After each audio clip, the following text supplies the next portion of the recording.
High guys, welcome to my channel Arman. This is RK. Janasena అధ్యక్షుడు పవన్ కళ్యాణ్ ను ఐక్యరాజ్య సమితి ఆహ్వానించింది. ఈ నెల 22న జరిగే సదస్సులో జనసేనాని పాల్గొని ప్రసంగించనున్నారు. దీంతో పవన్ ఈ నెల 20వ తేదీన న్యూయార్క్ బయలుదేరి వెళ్లనున్నారని తెలుస్తోంది.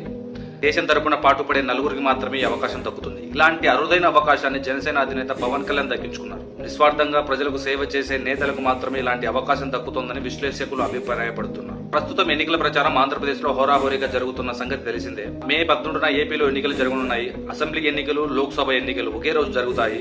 ఎన్నికల ఫలితాలు జూన్ 3వ తేదీన వెల్లడి కానున్నాయి. ఈ క్రమంలో మే 11 సాయంత్రానికి ఏపీలో ఎన్నికల ప్రచారం ముగుస్తోంది.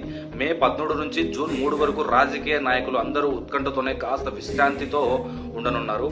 ఈ సమయంలోనే పవన్ కళ్యాణ్ గారు ఐక్యరాజ్య సమితి ఆహ్వానం మేరకు న్యూయార్క్ కు ఈ నెల మే 20న వెళ్తారని తెలుస్తోంది.